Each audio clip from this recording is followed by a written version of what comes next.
loaded.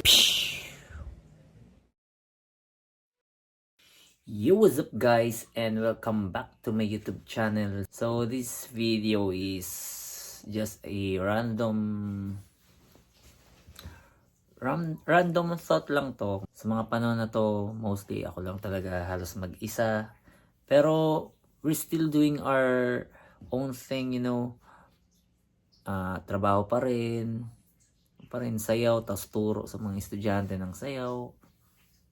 Teacher pa ako, so talagang sobrang abala. Yeah, and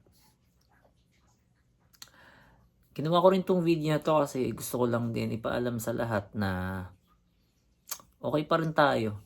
Tuloy pa rin yung buhay natin. Hindi lang tayo nakakapag-post or content. Nakakamiss din talagang gawin. Gusto ko siyang gawin pero may mga oras talaga na na napipigilan. Parang nadadivert ako, ganun. So, ang hirap ng ganun yung nadadivert ka. Pero hindi siya procrastination. Actually, yung focus nawawala talaga.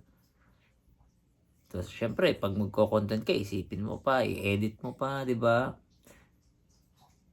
Parang yun na agad yung nasa isip ko, like, parang mahirap.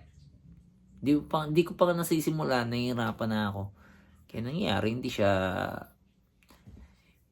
siya na papatupad sa sarili ko. Pero, gusto kong gumawa ng mga activity na, alam mo yun, magkakaroon ako ng mas commitment sa sarili ko. Mapapractice ko pa. Yung mga video ko kasi, nasa mga shorts. Yun, so, mag-ingat tayo palagi and sana wag tayong sumuko sa mga pinangarap lang natin since day one, no? Peace out.